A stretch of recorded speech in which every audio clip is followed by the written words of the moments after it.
Get ready with me. Wala yung suklay ko, mga Ben. Kita nyo ba? Alam mo ba, dream ko na suklay yun? Kung ano ko lang nabili yun eh. Itong magpapasko. Ito, bibilisan natin. Kasi sasabay tayo kay Papa palabas eh. Ay! Alis tayo. Pupunta tayo ng school. Kukuha tayo ng diploma. Ayun nga. Dahil dream ko na suklay yun. Kasi malalaki yung ngipin baga. I like that kind of suklay. Malalaki yung ngipin. Kasi hindi ko siya makita today. Nahalata niya siguro nag-enjoy ako mag-bid. So sabi niya, ay, alis na muna ako. Bilisan natin.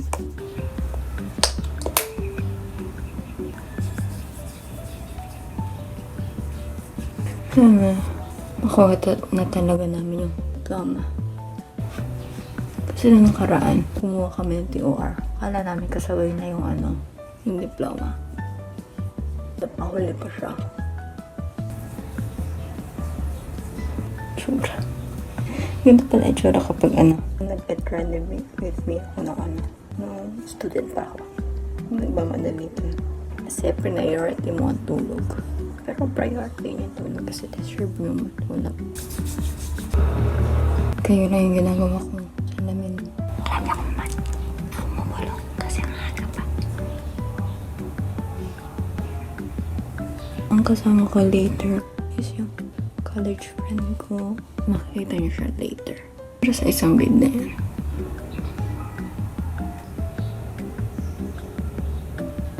Diba? Para sa lahat na. Yung trip ko ngayon yung isang gamit lang pang buong mukha na. Yan. Yun lang. Yun ang ginagawa ko sa mukha ko. Kung may important event na. Mas makapal lang yung stick, measurement. Get na. So far, di pa ako nangangate. Tingnan natin pag lumabas tayo.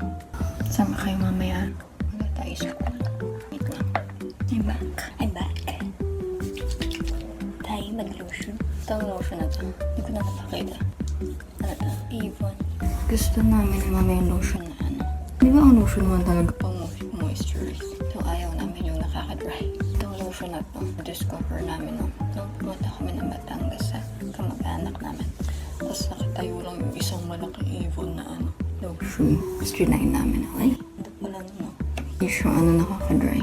Yung ibang nabibili ni mama sa TikTok. Siya drying yung yan kay Buset yan. Ang laman yan, necklace. Nalalagyan ko na ng mga anik-anik ko. So, gagaling sa tita ko. Gift niya sa akin ng graduation ko. Wow! So, ako na nag-adjust ng ito. Binawasan ko siya. Ang binigay ni tita may kasama ng tools na pampabawas ng ganito. Puk-puk-puk. Ayos na siya. Hindi ko na siyang nagagamit. Ito, galing doon sa hindi ako magpabango. Pero kung magpapabango, pang-baby.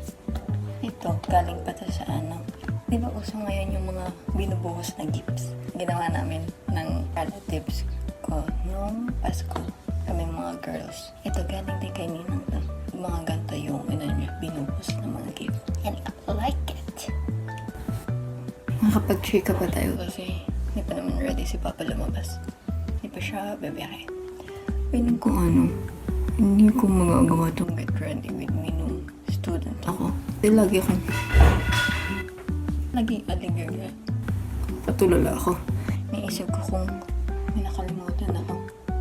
Di ba nga, fantasy ko itong mag-video, mag-post sa TikTok. Kasi nung college ako, priority natin ang wow! Ang akits hindi. Hindi, syempre. Priority natin. Laging nagmamadali. Tsaka kung mag-video man, limited lang kasi. Diba ang phone laging full kasi puno na screenshots ng files, ng paper screenshots, school files, and your own. Pero nakapag-film naman ako. Nasa YouTube ko yan. You can watch it if you can find it. Pero yan, nakapublic naman siya. Diba ito ngayon sa buhos ni tita? Yung akin naman, ito. Yan, heart na maliit lang yan. Maliit na Para siyang lagayan. Ang ito dito. Plastic to eh. Pwede mong ito ng anik-anik na maliliit. Tapos, yung ito. Cutter. Pang-open ng parcel. Or pang-open ng kung ano mang gusto mo. Yan. Kita. Gamit ko na siya. Pwede nilagay lang sa wallet.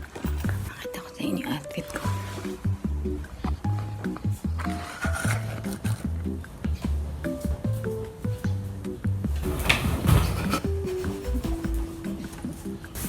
Ito. Ito ang damit tatawag. Ito sa asawa ng pinsan ko. Marami yung ganda eh. Thank you, ate. Kaya ito. Try natin. Yung suklay ko. Nasaan ko yung suklay ko? Try natin kung bagay. Okay. Yung suklay ko kung nasaan ka man, umuwi ka na. Parang hindi. Mag-sweet kaya. Parang namang studios na studios. Parang hindi angkop sa pupuntahan natin. Baka makita tayo ng mga prof natin. Ay, nangyari sa'yo dyan. Ika naman. Haba na, sabi ko, di ba papaikwain ko kumama na.